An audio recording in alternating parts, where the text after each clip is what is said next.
আসসালামু আলাইকুম। Hello everyone. আজকে আমরা দেখাবো একটি Samsung inverter top loading washing machine.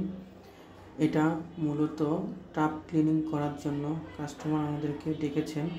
তো আজকে আমরা দেখাবো কিভাবে আপনারা বাসায় নিজেরাই টাপ ক্লিনিং করে নেবেন। দেখতেই পাচ্ছেন ভিতরে ডিটারজেন্ট বক্সে অনেক ডিটারজেন্ট লেগে আছে এবং স্ট্রেক হয়ে আছে। তো বেশি ডিটারজেন্ট দিলে স্ট্রেক হয়ে থাকে শুকিয়ে। ডিটারজেন্ট দেওয়ার পর চেষ্টা করবেন ডিটারজেন্ট বক্সটি পরিষ্কার করে রাখার জন্য। তো এখানে দেখা যাচ্ছে যে এটা অনেক দিন ধরে ক্লিনিং করা হয়নি, তাই আজকে আমরা আসছি ক্লিনিং করার জন্য। আর কাস্টমার এই মেশিনটার সামনে দিয়ে বাসা শিফটিং করার সময় চাপ খেয়েছে বডিতে, তো ওই জন্য সামনে বডিটা একটু বাঁকা। এটি ফিল্টারটি দেখা যাচ্ছে যে ভিতরে অনেক ময়লা, ভিতরে ময়লা জমে আছে। তো আমরা ফিল্টারটি খুলেছি, এখন টাপটা খোলার চেষ্টা করছি। তো মূলত টাপটা খুলতে হলে মাঝখানের স্ক্রুটা খুলে নিতে হবে এবং ভিতরে পানি রেখে খুলতে হবে, তাহলে টাপটা খোলা ইজি হয়ে যাবে।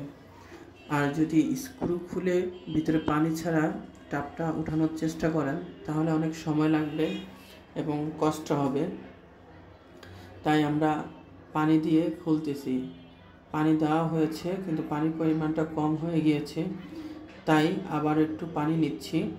কারণ টাপটা যদি পানির নিচে থাকে তাহলে এটা যেহেতু প্লাস্টিক পানির উপরে ভাসমান, তাই নাট খুললে প্রায় অটোমেটিকলি এটা খুলে চলে আসে। তো আপনারা বাসায় ঠিক এইভাবে চেষ্টা করবেন যে টাপ ক্লিনিং করার জন্য। তো দেখতেই পাচ্ছেন এটা অটোমেটিকলি এখন পানির প্রেসারে খুলে চলে আসছে, কোনো কষ্ট করতে হয় নাই। এটা হলো টাপটা। তো এইভাবে আমরা ক্লিনিং করে থাকি সাধারণত, কারণ পুরো ড্রাম খুলে ক্লিনিং করার মতো ওরকম সময় আমাদের কাছে নেই, তাই বলে টাপটা খুলে ক্লিনিং করে দিচ্ছি। এই যে ভিতরে অনেক ময়লা, তো এই ময়লাগুলোর কারণে কাস্টমার আমাদেরকে বলেছে যে টাপটা খুলে ক্লিনিং করে দেওয়ার জন্য, তাই আমরা টাপটা খুলে ক্লিনিং করছি। দেখা যাচ্ছে যে ভিতরে অনেক ময়লা জমে আছে, অনেক দিনই প্রায় ক্লিনিং করা হয় নাই। এর আগেও নাকি ক্লিনিং করেছিল, টাপ খোলা ছাড়াই উপর দিয়ে জাস্ট ক্লিনিং করে দিয়েছে।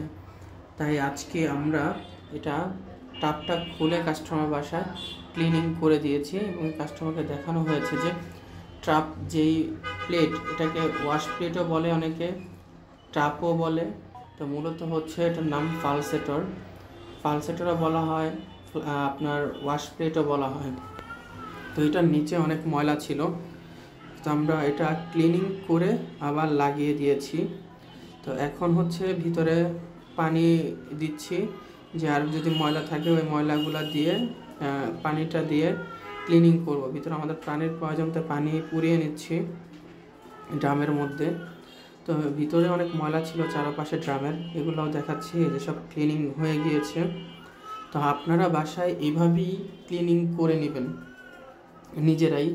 আর যারা নিজেরা ক্লিনিং করতে পারবেন না তারা অবশ্য আমাদেরকে নক করলে আমরা লোকেশনে যেয়ে বাসায় টাপ খুলে ক্লিনিং করে দিব। তো মেন মূলত হচ্ছে যে এটার ক্লিনিংয়ের প্রয়োজন ছিল, তো আমরা এখন ক্লিনিং শেষ করে দিয়েছি। এখন আমরা এটাকে ইকো টাপ ক্লিন মোডে সেট করে দিব।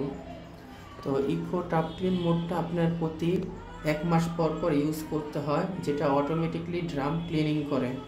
তো আমাদের ভিতরে ক্লিনিং করা শেষ, অনেক ময়লা বের হয়েছে, তাই এখন এটাকে ইকো টাপ ক্লিনিংয়ে সেট করে দিচ্ছি।